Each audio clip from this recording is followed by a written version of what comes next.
Mexico is a different animal. And I say that because the demographics of the United States is heavily Latino. Oh, you're right. So you talk about, it would be the equivalent of how if we had, 30% of the US was Yemeni. And we're drone in villages there. Wow, that's a really interesting point, man. How that's going to affect politics here if we go and start droning folks in Mexico. That's really, really you have interesting. to be extremely surgical in your approach. I mean, you need to get very, very uniquely targeted strikes, whether it's personnel or whether it's drone warfare, what have you. You're going to have to be very careful on how you do it. Not necessarily because you're going to upset the Mexican government. You're going to do that anyway, but you upset your own population and feel that we're being too heavy-handed on a culture that is inherent to our way of life.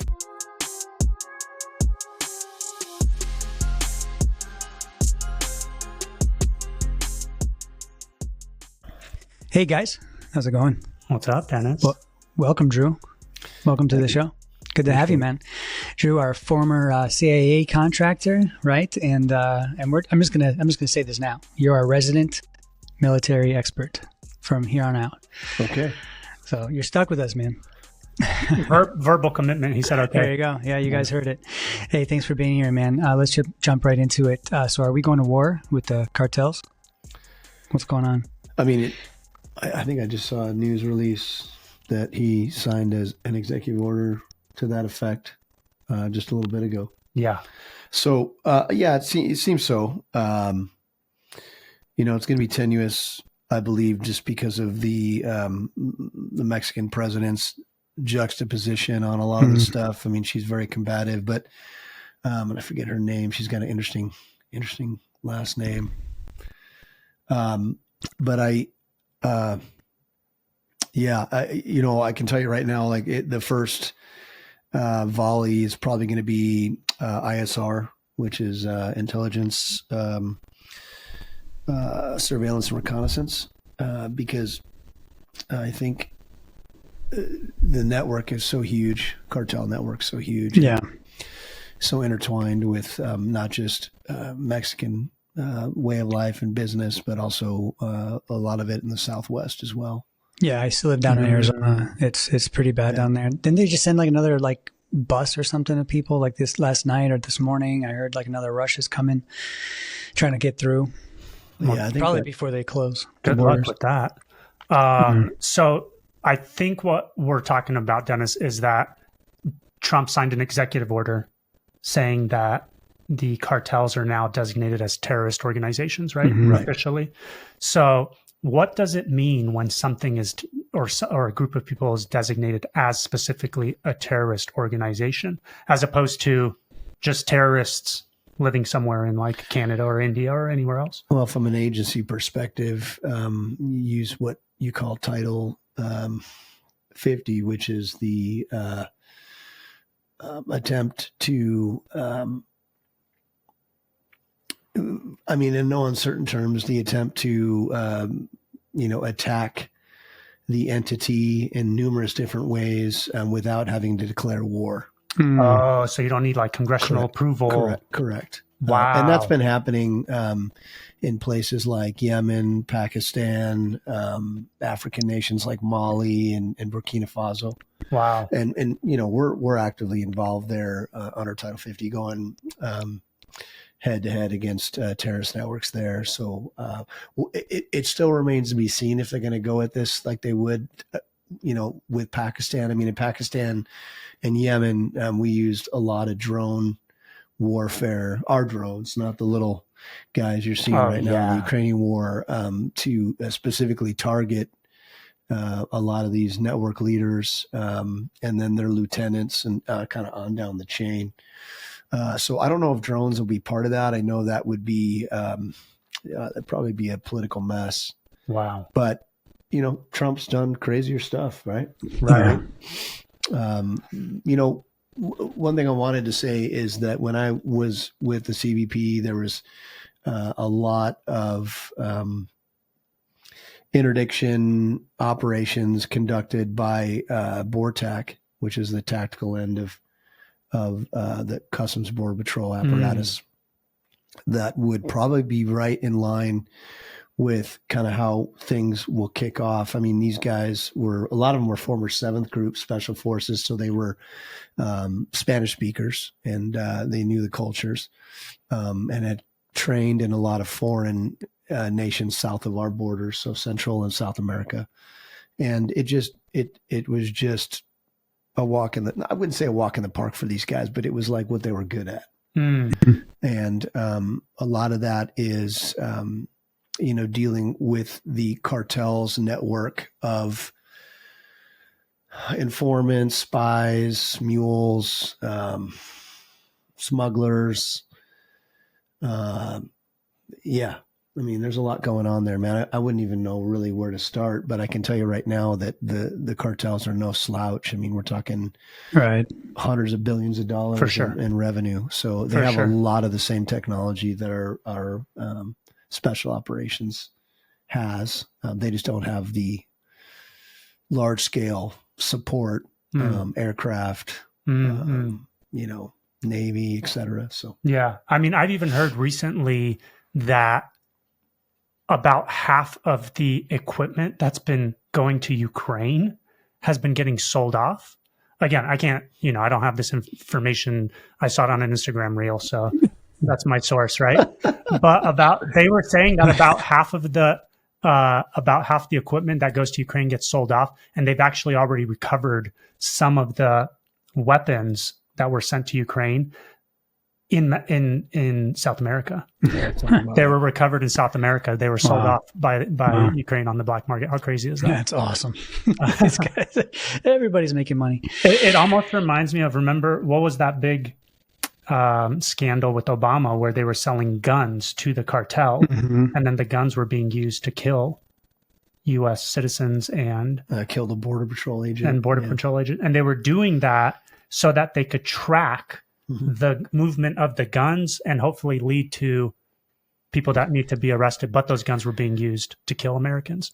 Goodness. You have to remember our geopolitical goals when it comes to cartels is to control the cartel that is doing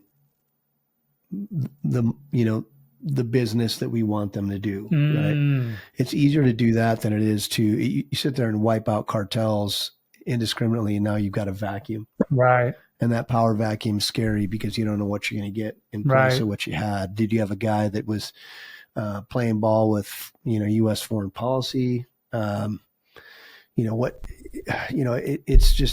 been an odd thing to examine it on a macro status. Is that tracking with? Does that sound? Yeah. I think what's interesting for me is that they're not going to have to declare war in order to go after people. So is it going to be if they go in? Obviously, you were just saying it's not necessarily that they're just going to go and wipe out every single cartel member ever. Okay, it's more so trying to set up the right people in place that the U.S. government can control in those positions, rather than being some like rogue cartel agents that the U.S. has no authority over. Well, yeah, if you remember Colombia, and we were going after, just slipped my mind. Escobar. There was a lot of cartels operating. Escobar was obviously the biggest leader of the biggest cartel there. The other cartels were left in place, but apparently, and I wasn't in a position where I could speak to this effectively at the time, but and we did use JSOC advisors and what's that? Well, for lack of a better word, special mission units down there to work with, so we could obviously give them credit, right? Because we wanted to give the locals credit for the kill, capture, whatever you have there. Is we went after him because he was non-compliant. foreign policy will nudge you and say, hey, we want you to do this. And if they're like, F you, which a lot of them do because they get money and power, and we know how much power corrupts. This is where the U.S. will say, okay, well, we're going to give you a few more chances. And if you don't play ball, we're going to eliminate you from from the equation. And, only because I know advisors from the show and I know, people that have been on the set. What speaks to this really well in pop culture is the Lioness series, Lioness season 2. Is they're trying to, it's a fictional character, obviously, but they're trying to get a guy to play ball that is a cartel member, and when he won't, they find somebody that will. Right. Yeah. And the CIA does that all the time. 100%. Right. It's regime change. Sure. Except for this is going to be applied in a cartel environment rather than like a government environment. But dude, in Mexico, of all places, the cartel and the government's like hand in freaking hand. Yes. How many presidential candidates were murdered in Mexico before this chick? Her name's Claudia Scheinbaum. Scheinbaum, that's it. It's like a German last name, by the way. Scheinbaum. Jewish or German, I'm not sure which. It's definitely not Mexican. Probably Jewish. Probably. But it's almost like, it's also, you could laugh at Dennis's bad joke publicly. I'm still waiting for a good punchline. So. Was it good enough? Dude, but I think I don't remember. Again, my data set is Instagram Reels, right? I think it was something like 30 candidates were killed before. The body count's huge anywhere south of our border when it comes to cartel use, because that's, intimidation and fear is their racket, and that's how they keep people in line. So, Juarez, you guys know all about Juarez and the amount. As soon as the sun goes down over there, that's all you see is rifle reports, and the amount of people hanging from bridges on a daily basis will defy logic. But it's just Mexico is a different animal, and I say that because the demographics of the United States is heavily Latino. Oh, you're right. So you talk about it would be the equivalent of how if we had 30% of the US was Yemeni, and we're droning villages there. Wow, that's a really interesting point, man. How that's going to affect politics here if we go and start droning folks in Mexico. That's really You have to interesting. be extremely surgical in your approach. You need to get very, very uniquely targeted strikes, whether it's personnel or whether it's drone warfare, what have you. You're going to have to be very careful on how you do it. Not necessarily because you're going to upset the Mexican government. You're going to do that anyway, but you upset your own population and feel that we're being too heavy-handed on a culture that is inherent to our way of life. We've had Latinos here for sure since we found the country. It'll be a different sentiment entirely versus like accidentally bombing the wrong target or some casualty event in the Middle East. You know what I mean? Popular opinion is going to be for sure. So this is going to be an interesting one. Is there under, what did you say? It was like Title 50 or something? Title 50? Is there, I guess the opposing government doesn't really care about our Title 50 clauses or whatever. Can the Mexican government do anything if America starts conducting strikes against cartel? They'd have to know. So the government has to be notified? No, they'd have to know that there's something going. They might not find out until. Look what happened with Bin Laden. The Pakistani government was none the wiser until the operation was in progress.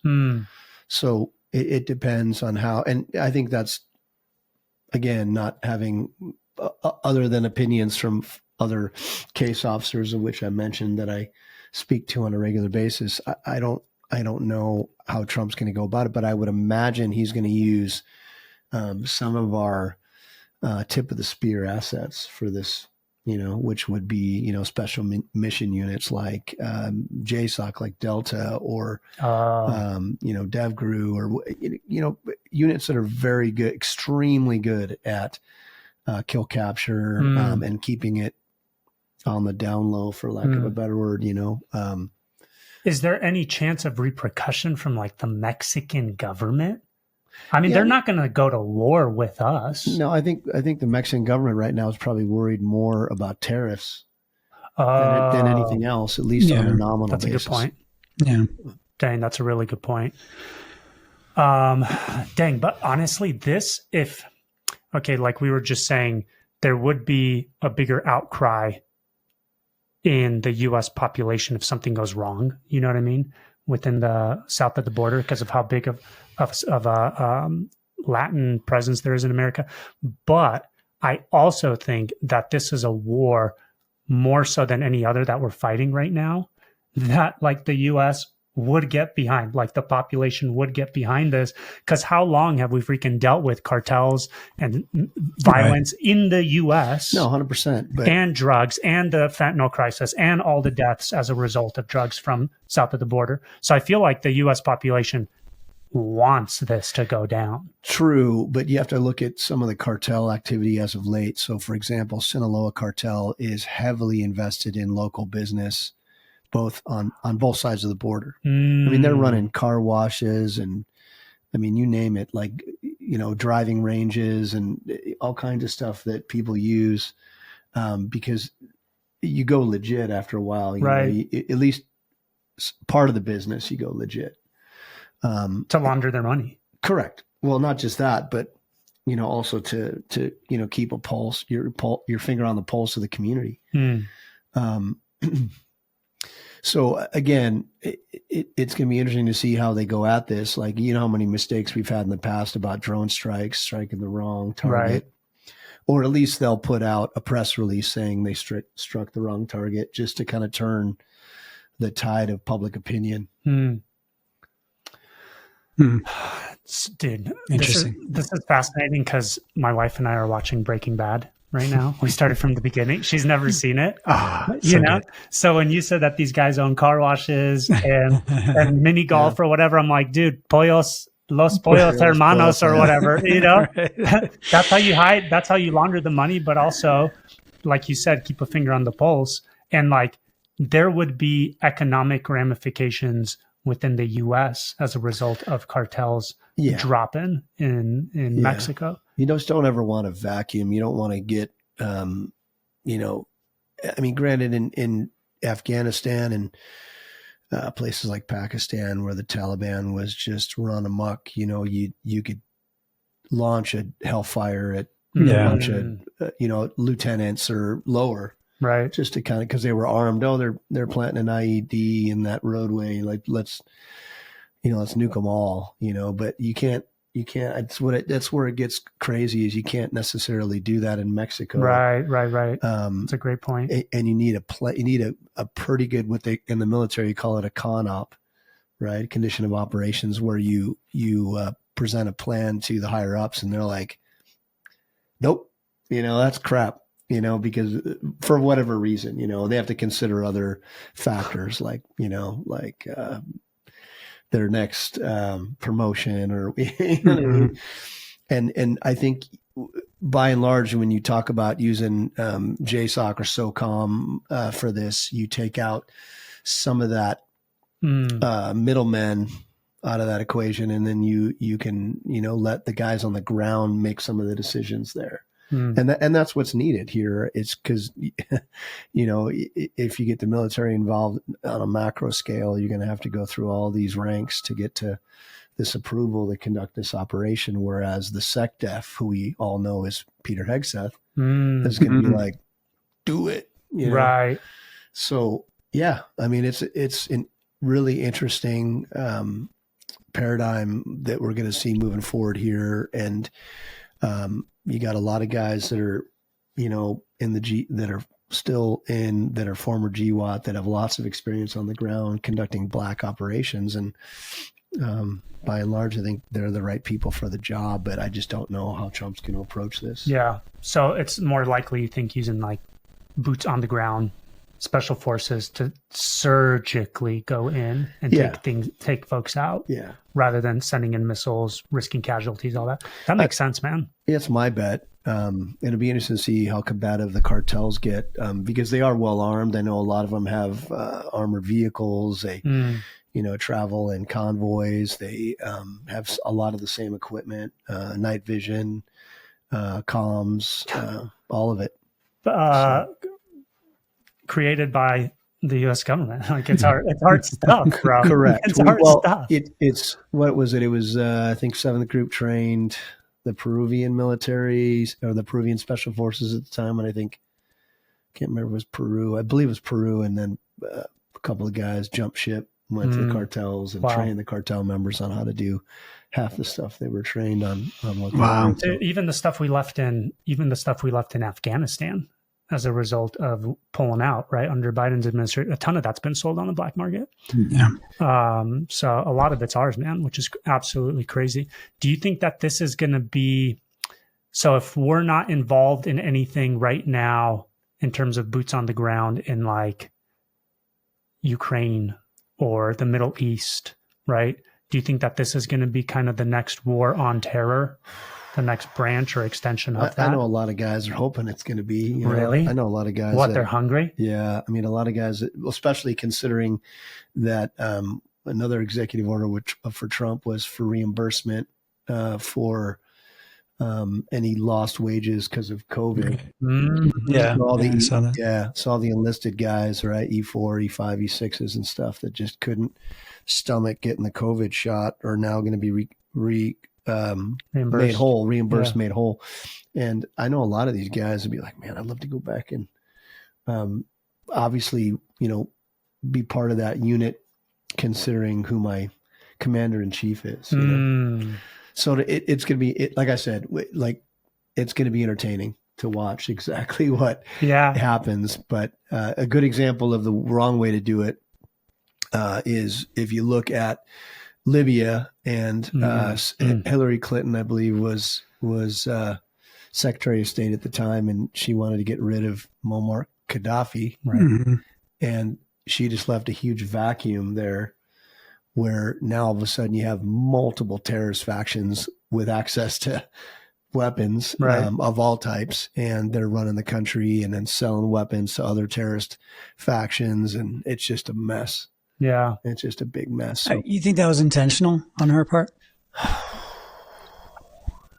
Man, I wouldn't put it past her. And it's funny because I worked for the State Department during that time, because I was doing I was part of the Global Anti-Terrorism Assistance Program, which trained friendly foreign governments in counterterrorism. And yeah, I mean, it's funny, and I'll probably be on the list somewhere at the very bottom, but there's no bigger warmonger in my mind than Hillary. She was, well, with the exception of Obama, right? I mean, drone warfare was higher tempo during Obama's reign than any other president. Yep. But she just was out for blood. If you crossed Hillary, then you're going down. You're going down hard. And I assume Gaddafi was part of that. We love our lives. We love our lives. We're not suicidal. Worse than Bush, huh? Yes. Although, Bush, I think, was the one that initiated some of those programs way where Obama was, the op tempo was off the charts. Is that just because the technology was greater when Obama was in office? I think he was initially afraid, until he was convinced otherwise, of using troops for those measures. And I can see that too. Yeah. So there'd be no body count, a relatively low body count, but eventually he had to plus up Afghanistan anyway, to the tune, I think, of 68,000 additional troops. So didn't help. Dude, that's wild. When we talk about this stuff, especially going down in Mexico, it also reminds me of the movie Sicario. Yeah, great. What a good movie. Have you seen that movie? Great movie. Yeah, I mean, I know guys that did the tech advising for Sicario. That's badass. It's weird. They use contractors a lot which, and don't get me wrong, contractors are an integrated part of any military apparatus. I mean, if you look at some of the JSOC assets, a good portion of them are contract. It's just always been that way since the inception of the United States government. We've always used contractors to plus up or what have you. But I think this time, will be heavy on special operations. And, like I said, it remains to be seen what's going to come out that door, but it'll be a circus, man. In a good way, I just want to see how the Mexican government reacts to this and what the cartels do in response. Because we know the cartels aren't pushovers. They're capable. I think they're more capable than the government of Mexico. Right? Yeah, they run the government, bro. Yeah. I mean, we're more scared of the cartels than they are of Mexico. 100%. I worry for the people who live down there. I mean, I used to live in Arizona, and it's different. Like living in Florida, I don't hear anything about cartels, but living in Arizona, it was a thing. It was a thing. It was, and then driving even back and forth to Albuquerque. I remember. I mean, you see some stuff. Yeah. When we left Cali, like almost 6 years ago now, when we were looking at places to move, obviously Texas was on the table. Everybody, wants to move to Texas. A bunch of people did move to Texas, California. Yeah. I'm like, we are not moving to another border state. We are absolutely not. Yeah. Straight up. Although Texas would be my pick if I had to choose, not because, I lived in there. I went to school in Arizona. Nice. I lived there for a while too, but not because I think it's beautiful in Texas, because I would take Arizona over Texas. But the Texas border guys, everybody from the Rangers there all the way down to their sheriff's departments. They are heavily involved in keeping that state secure. But it's also, it's impossible to avoid. You know what I mean? You're still going to get some blowback, some spillover. Whereas in like Idaho, probably a little less, I know we are still getting some stuff now up here as well, because of the labor force that's been imported into Idaho. A lot of the gang stuff that's been going down, my police buddy's telling me that it's mostly out like in Caldwell. Which correct. And I had a list of, and it's actually in my book is my second book, which is Relapse, is I included a couple of Napa area gangs that have loose cartel affiliations. Wow. So if they want somebody killed, if the gang, has soldiers available, or if they don't have anybody available, they'll import assassins to work with the gang. The gang's kind of like doing their intel collection, whatever, and then the assassins will work in conjunction with the local street gang to get the job done on behalf of the cartels. So it's this revolving door network, and a lot of the gangs realize to stay relevant, they need to be in bed with the cartels over the border. And is that what your books are about? Are they mostly about like operations within cartel regions, or just... No, I think by and large, I just tried to fuse together experiences. And, when I was in border operations, it was mostly narcotics. And obviously now it's much more on the side of human trafficking. Wow. Because you can reuse that asset multiple times. Yeah. And resell it and resell it again and resell it again and what have you. So, but there's a different playbook out there right now. And I tried to, having some creative autonomy, because I couldn't write an autobiography and I couldn't write nonfiction because it was heavily redacted by the Publications Review Board for my employer. I had to write fiction, and that gave me the autonomy to throw in a lot of cool stuff that I had seen and experienced, and So even though they're fiction, it's still based on stuff that you've experieed. Correct. And name change, location change. I don't reveal any, operational security details, stuff like that. But I can tell a much broader story and have one character be 3 or 4 of worth of experiences in it. So Dang. yeah. So I mean And what are the titles? so obviously the one that focuses more on ISIS, Khorasan, which is the faction that's active in Afghanistan. Some of Pakistan is called A Failed State. And then the second book is Relapse: Cost of War, which deals, I think, more with a variety of stuff happening there and happening at home at the same time, and then a lot of PTSD and internal elements with some of the guys involved in the operations. So, dang, yeah, nice, man. Good for you. You working on another one coming up? So I was working on 3 when COVID hit. It was called Trump and Iron, and I got half of it written, and then ran into a head wall with publication and with Audible issues. I think Audible, forget their company that records it. I can't remember the name of it, but I think they said, "Oh, you're looking at about 1.5 to 2 years out." dang. And I just fully gave up, and then found other pursuits in the meantime. So I'm still getting some pressure to do it from some guys that really like both books, but man, I think they've kind of given up. And I have to, by and large, because when you get told you're looking at 2 years before you can do an Audible, I was like, well, I got other options to do other stuff. So. Yeah. Hey, give me a second. I want to turn that my heat off. Oh yeah, you're good.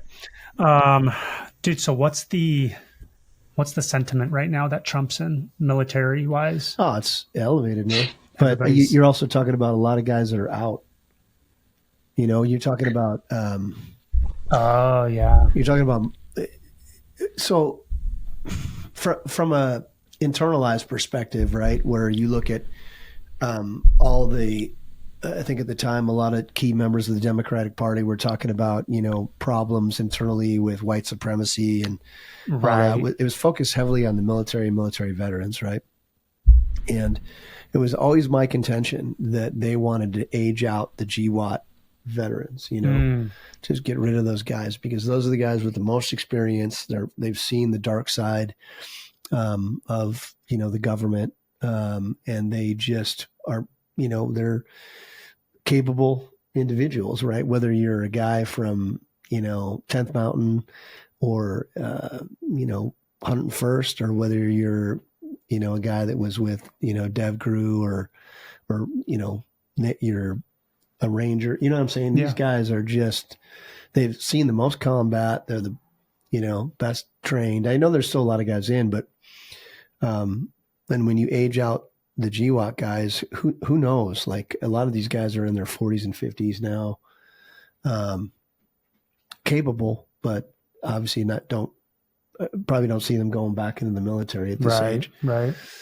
A lot of them are contracting. I know a ton of guys that are still going down range and contracting. Even at that age? Yeah. Oh yeah. Wow. Yeah, and they're guys that are, belt fed and break glass a case of war and very good at what they do, but the guys that haven't integrated back into society, that still are kind of on that main line of war, of war drugs, are going to want to probably make their skill set available while it's still relevant.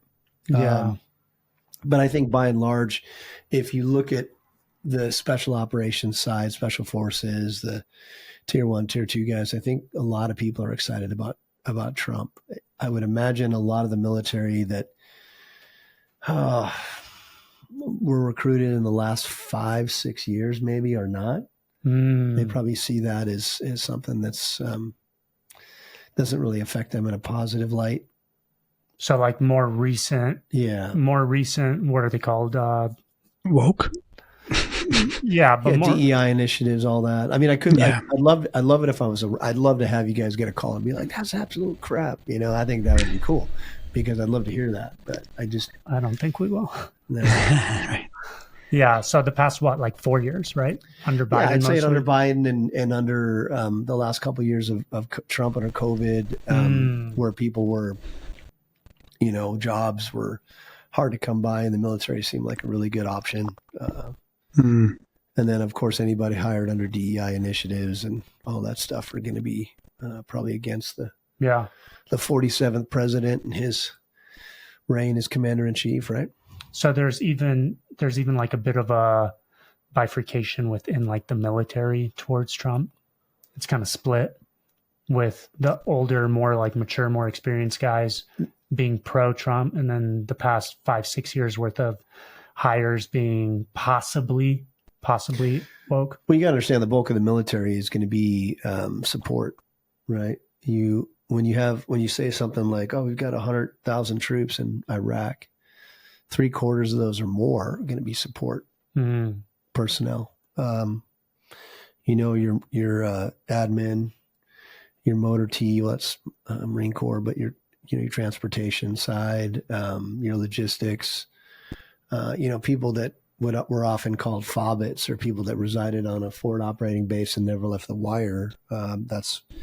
That's going to be your majority of your folks. Now, God bless these people for doing a great job and supporting the soldiers in the field, but your combat units are not going to compromise the majority of what's going on. And I would imagine it's the combat units, by and large, they're really excited about Got it. the president. Got what he's it. got going on. I never thought about that. That makes a lot of sense. Wow.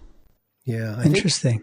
I was looking at the ballots, military ballots, and I think I can't remember what the percentage was, but I think there was a lot of Kamala votes. Wow. Really? From people deployed overseas in non-combat Wow. theaters, Landstuhl and Korea and Wow. so This is kind of shocking to me. Same. Wow. Yeah. I mean, dude, it's only a matter of time, right? This is why they go after the youth with the brain disease that is wokeism. You know what I mean? Yeah. Because they're the ones that replace the old guys. They're getting out. Yeah. So it's only a matter of time. Yeah, That the military goes pretty much full woke, and then once that happens, bro, they're the stormtroopers. They're the ones that will enforce domestically when they're called to. You know what I mean? I have a random question. Why is Milley so hated within Trump's administration? Well, I mean, look at General Mark. He made some decisions, and you know what? God bless that guy. I don't know where. I mean, if you look at all of his shiny medals, a lot of those are well deserved. I mean, he's got a Ranger tab. I'm trying to remember exactly. Combat action rib. I can't remember what he's got, but and I can't imagine that those were just for doing nothing. Right. So here's the dichotomy, right? Are you talking about a guy that has bought into the woke DEI concept and has decided to get behind it because of his apparent morality, or do you have a guy that's been like, hey, look, you either fall in line, or we're going to make your life, a living hell. And he's behind it because he just wants to, protect his livelihood, his family, things he's earned, et cetera, et cetera. I mean, when we did stuff downrange, right, we were aware that if you recruit an intelligence asset, you can approach it a variety of different ways. And that was usually based on what the case officer's call was. But you could be like, hey, here's money. We'll get your family out. Here's a bunch of visas. We'll get you out. Some of the more nefarious people wanted, and they would never get it, but they wanted like children, as a kind of a payoff or whatever. Wow. It really just is kind of a one size fits all playbook on how you'd push an agenda here with people like General Milley, right? Hey, we're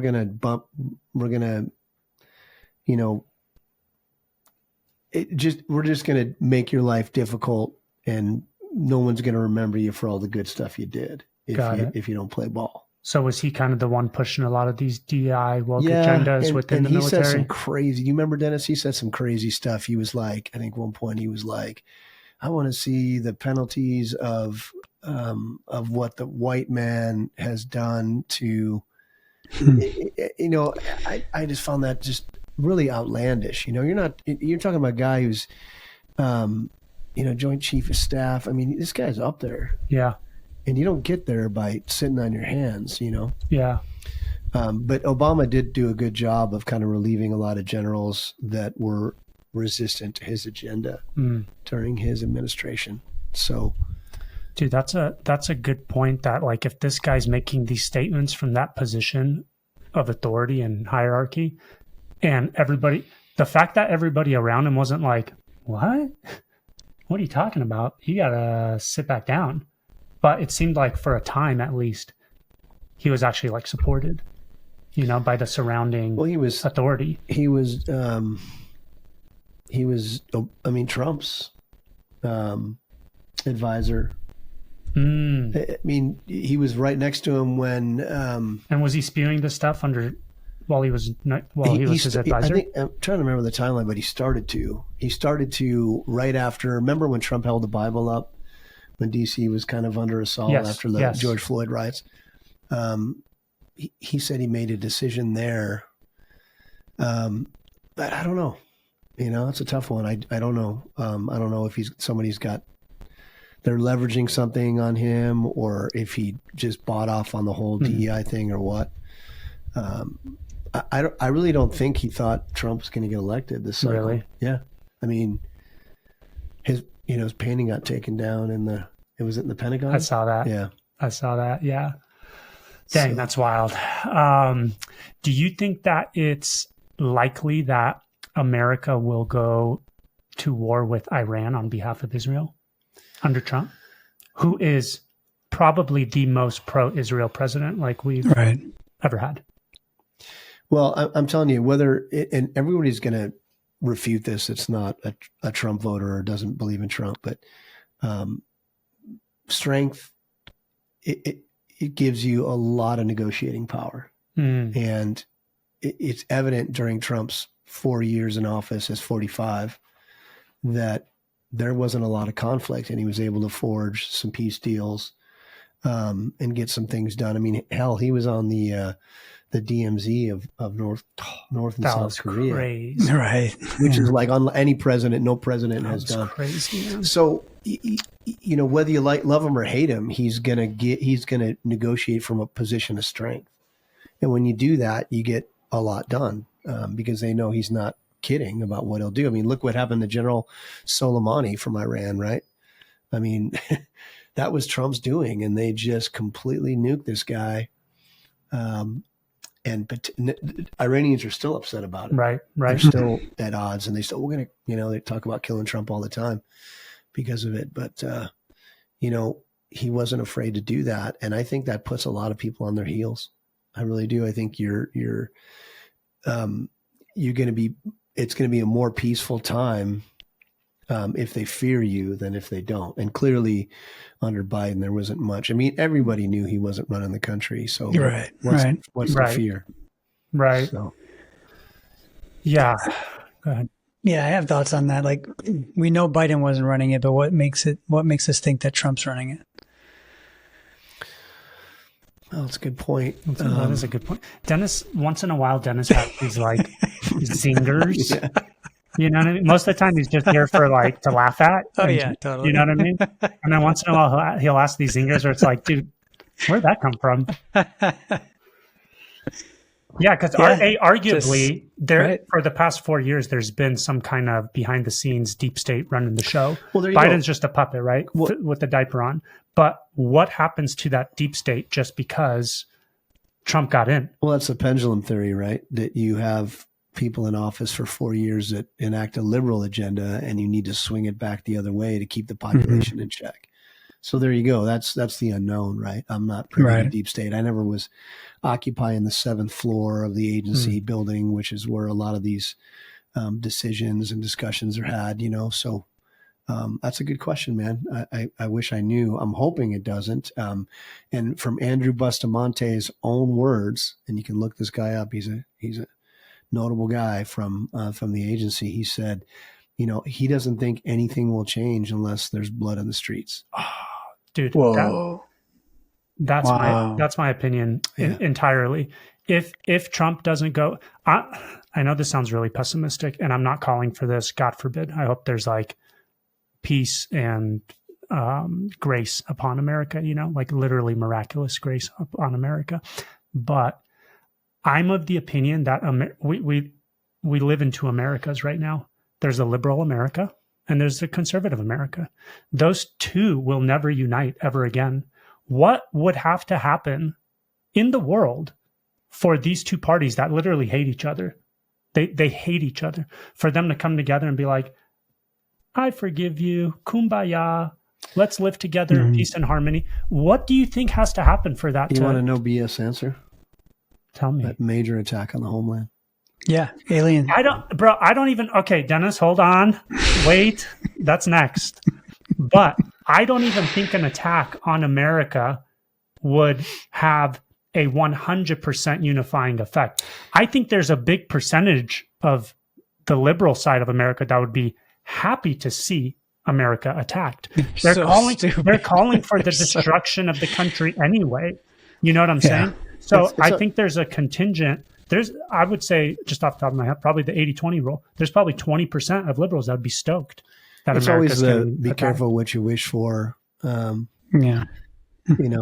I mean, you look at, I mean, a good point is a couple that is part of the whole woke peace, joy, and love tolerance side. It decided to do what they do. They did like a bike trip through Iraq or something. I can't remember. Oh yeah, I think it was two chicks. No, this was a male and a female. Oh, was that it? They were married and they were slaughtered recently. Oh my god! And then there was a bunch of people that still are doing it in Afghanistan, and I'm like, oh boy. Did they have gays for Palestine flags flying behind their bikes?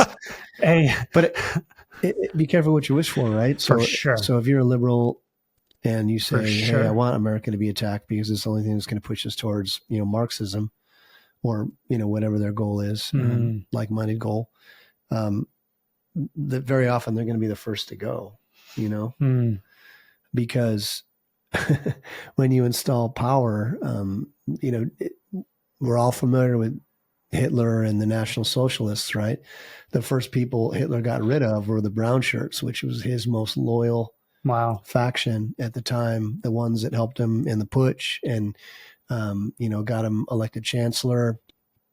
He eradicated, there's murders for days. Wow. And that's the way it works. I mean, there really is no other paradigm. You eradicate people that wanted you elected because you want to now consolidate power, and you have to get the entire population behind you and stuff. So, yeah. To finish off that last thought, like, I'm of the opinion right now that whichever side goes totalitarian first is the side that's basically going to control America next. The whole and this is just my opinion. I'm super pessimistic. This doesn't speak to Drew's opinion or Dennis's opinion. It's just, I think it's so divided that we're only going to go back and forth. I think this is probably the last time we go back and forth, like democratically. And Trump got in by the skin of his teeth yet again. If there's a Democratic president in the future, like a liberal president in the future, I wouldn't put it past him to limit rights, free speech, bring in military against American. The second that happens, which we're dude, we're almost there. We're literally almost there. Didn't Biden sign that one thing that said that military can now operate against civilians within the U.S., something along those lines? It's always been loosely there. I was looking at that U.S. code recently. I mean, it's just hard to get the military to fire on your own people. I mean, everybody's going to say, well, Kent State's a good example of how, but you had a bunch of relatively untrained National Guardsmen, that were being pushed to quell what they thought was a riot. I don't know. I think it's so much easier to indoctrinate a national police state and have the youth do it, because you can indoctrinate the youth almost like you did with the Hitler youth, from when they're young, and then and get them to see things your way. But who controls the youth? The youth vote and the minds of the youth. I don't know. We're in, what are we at now? We're in Gen Beta. Is it Gen Beta? Beta, yeah. Is it really? Yeah, it's the next one. Yeah. My kids are Gen Alpha, and they, the boys all voted for for Trump, Yeah, because of their dad, bro. No, not necessarily. I think that they're disenfranchised. Oh, wow. And I think they felt like they didn't have a home anywhere but in the conservative side because, like, you got so many people telling these guys that they're, worthless as men. They're white people, so they're inherently racist. And I think they're going to gravitate towards the conservative side, but the female is much different. For sure. And that divide is going to be more interesting to me, the female-male vote divide, if we go into an election in 2028 and how that's going to play out. Interesting. Yeah. That's probably why Trump saved TikTok, was to get the young vote. It did. I'm not even kidding. It did help. It did help. I mean, there was a lot of conservative young men, and PragerU, and geez, man, a whole bunch of them were kind of instrumental, really, in kind of getting people to look at different opinions. And yeah. what have you. Okay, Dennis, what were you going to say earlier about UFOs? Well, we were talking about what would unite, and first off, I don't think we were ever united. Get that guy Well, I don't think we were ever united, but, to answer your question of what would unite, the conservatives and liberals would have to be, you said it would have to be some kind of a war, right? Or I thought it would be aliens. It would have to be what Reagan said, right?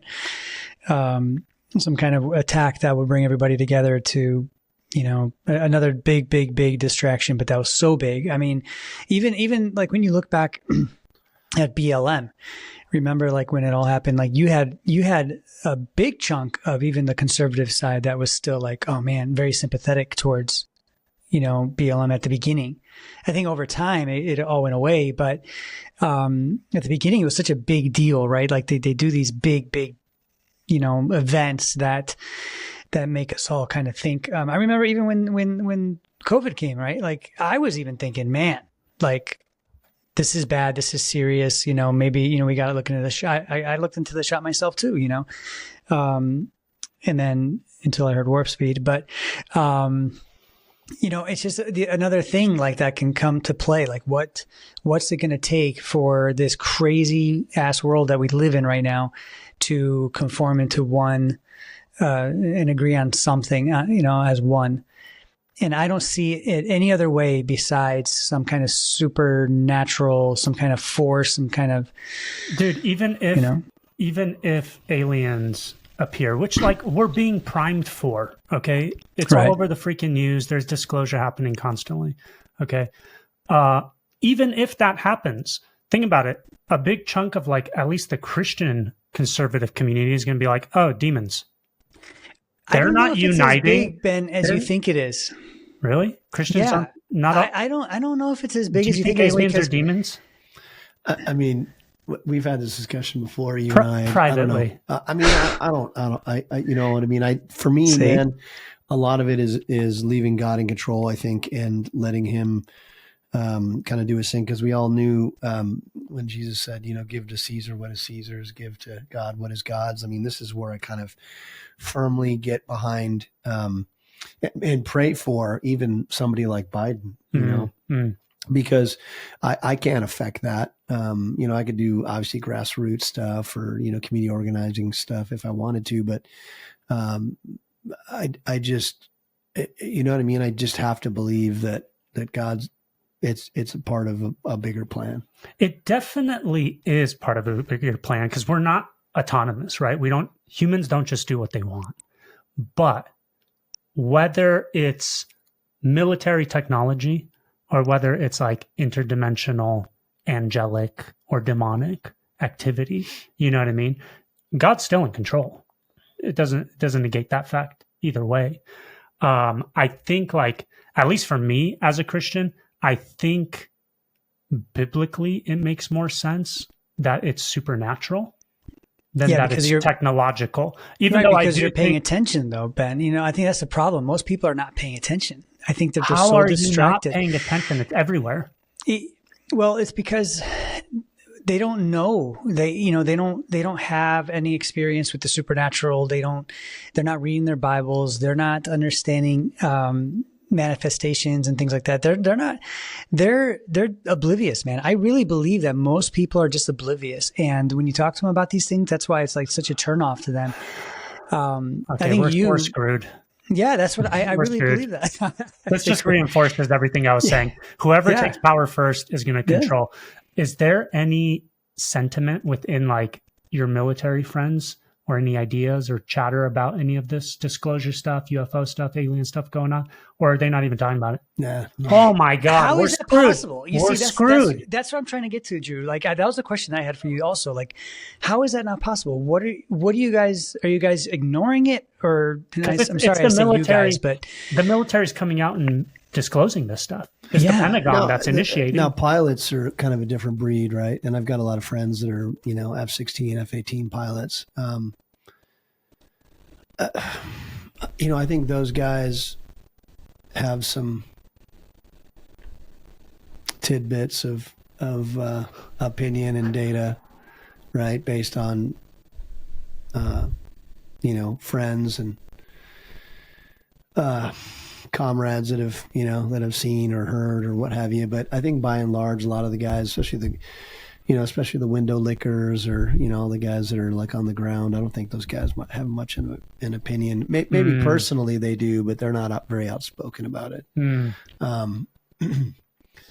At the end of the day, like for them, Trump was a big victory. And I think a lot of these guys just want to be considered, if they're federal contractors, they want to be considered for, obviously their abilities and not, what they look like or, their gender or what have you.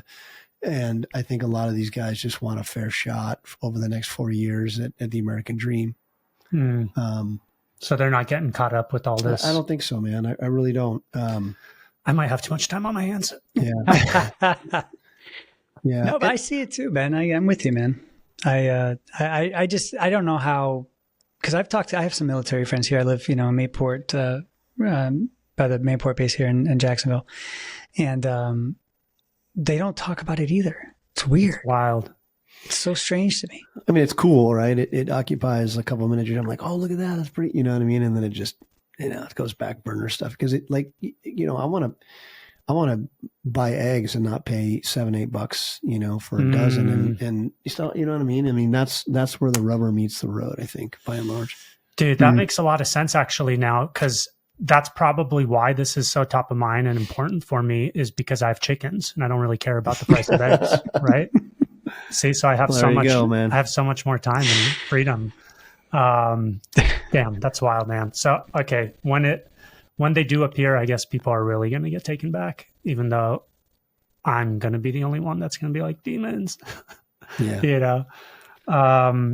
Is there anything else that you're into these days, or anything else that is kind of interesting? I'm trying to make the jump a little bit into Hollywood and doing a lot of that stuff for productions. Like, I was on got a chance to be involved with Terminalist Dark Wolf, which is kind of a spinoff or a prequel, I should say a prequel. And I was just very pleased to see that it's, obviously you've got great actors that embody a lot of what we want to see as Christians and veterans like Chris Pratt and Taylor Kitsch, and a lot of people that are very supportive of war fighters. And on top of it, you got a crew at the time when I was there that was heavily veteran. I would say 30% veteran, which in Hollywood is crazy, right? I mean, Navy, Marines, Marine Corps, you got Army in there, and people working the camera end of it and the boom mic end of it, and doing the costuming and the set design and the props. And it is super cool, man. That's amazing. Yeah, such a great experience. I wouldn't expect that in Hollywood. Well, especially there, and you can almost tell from who the actors are for each production what you're talking about. But I'd like to be more involved with that. I just think it's kind of a nice transition. It's the way for a lot of guys to leave their military service and have a different mission, but still have some semblance of a connection to what they did. Yeah, that makes a lot of sense. I think that's great, Drew. I love that. What should we be looking out for, Drew? Like, as far as civilians, right? Like what are you guys hearing that we should be paying attention to?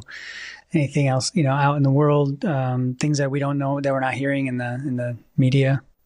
Anything weird? As far as entertainment, or no, like crazy shit, like stuff like what, like people coming across the border or whatever. Yeah, like, are we going to take over Canada? Are we going to what's really happening in the Middle East? Are there things that we don't know that you are hearing? Or let's even talk about with Sean Ryan and that whole thing with the car bombing. I mean, what happened? Did it just go away? It totally went away, man. You see how stupid that is? Trump's president, and you're never going to hear anything about that again. It's insane. That's insane to me. I was on a podcast right after we had lunch, I think, and it was Denny. Can't remember Denny's last name. It's one of those days, but Denny's former Green Beret. And his contention, which actually made a lot of sense, was like, hey, man, I know guys that only had one deployment that went completely crazy and ended up doing some stupid stuff, driving their car through somebody's house. You know what I mean? So his contention, and it held a lot of weight when I listened to him all the way through, was that the guy just lost it and was in a state of paranoia. Thought he had a valid message at the time, whether it was true or not, about civilian deaths, from airstrikes, and just thought that this was the best way to get it done. And it struck a chord with me, man. It really did. It just made a whole lot of sense that, hey, man, somebody can go completely crazy, right? And because they haven't got the treatment they need to get. I mean, my book Relapse deals with it. One of the characters in there is a good buddy of mine, call sign Loki. And he's in Ukraine right now because he just doesn't fit well here. Wow. And if he has to spend too much time here, he's got to do it on a ranch working with animals. He can't be in the general public. He can't, interact with a lot of civilians. He'll lose his mind, and I've seen it happen. Wow. So, it's rough, man. It's rough on a lot of guys, and I'm seriously considering that it's not some grand conspiracy theory, as much as it might be just a guy that just can't handle reality anymore and just didn't know how to contend with it other than making a grand gesture and trying to get what he thought was a relevant message out to society at the expense of his own life. Dang. That's a great point, man. Yeah. Great point. Anything can happen when you're in that despair mode, and totally. And then to even make the death, make sense, right? Because at that point you're thinking that nothing matters, that you're hopeless, right? And but you also, I mean, I can see how that can happen for sure. But to me, it's crazy how it just went away. Yeah, well, just like what was it, the Las Vegas shooting? Away. Yeah. And I had a guy. We can launch into the conspiracies if you like, but I had a guy with me that was a 18 series heavy weapons master sergeant for special forces. When he first heard the staccato of the weapons from that attack, and he was like, he didn't even flinch. He was like, 240. That's a 240. Dang. And I was like, that's a serious weapon. I mean, that's a weapon that you probably only have if you were, federal government or something else. And it stuck with me, because I've heard him plenty of times, but not nearly on the level he has where, he's stripping them down probably in the dark, and having to put everything back together and test firing them and everything like that. So I was just like, oh, geez, that there we go. Right. And what were they saying that it was? Like a bump stock? Yeah, bump stock. Right? And there's a lot of stuff up in the air about that, but that's a good example, right, of the deep state, like you said, at work, allegedly. But it just makes you wonder what's really going on behind the scenes of what we see happening in the federal government. Yeah. Yeah, that was, Vegas was like the biggest terror attack. Yeah. And that went in away. American history. And it was gone like this. Yeah, it was gone in like 2 weeks. 2 weeks. Literally 2 weeks. It was over. Did you see the overlay that this guy put a lot of effort into it? I wish I had it up for you guys to look at if you haven't seen it already, but it was the overlay of all the calls about I saw what this. happened, and it was like citywide. Yeah. People seeing stuff citywide. Now, I attribute some of that to the echo of gunfire off buildings, and Sure. you hear all kinds of stuff in city streets that don't make sense, but not all of it. So you're looking at like all these calls about helicopters and people in unmarked vehicles, and What do you think was actually going down? I don't know. Like I'm not gonna throw another firecracker into the armory, but I just I don't know. I have my suspicions for sure, and I think it was a really good time. If you look at it politically, it was a really good time to use that almost as another Columbine or another Connecticut shooting incident to oppose guns and enact a assault weapons ban. It just seemed like it was right on track to do that. I think they underestimated, as they often do, the willingness of everybody to own guns, and it actually was Obama that was the catalyst for almost a 60% increase in AR-15 sales. Oh, I wouldn't doubt it. It went from like a 400,000 to like million to 23 million at the time during his presidency of that particular weapon ownership. I mean, wasn't there a surge also in gun purchases when Hillary and Trump were campaigning? They're like, if Hillary wins, like she's going to try to take away all the guns. Like I remember, I was living in Arizona at the time. Everyone's like, gotta buy guns. They're going to be worth so much money. Like, all right.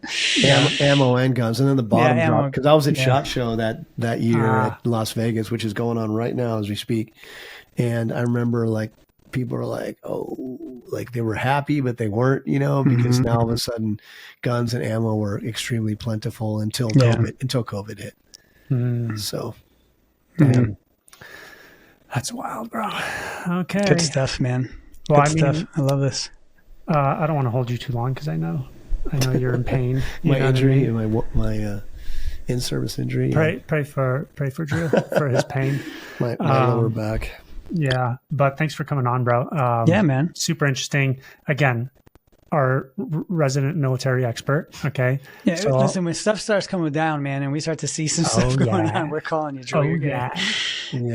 I just remember I don't have enough food and ammo to go around, so you have to.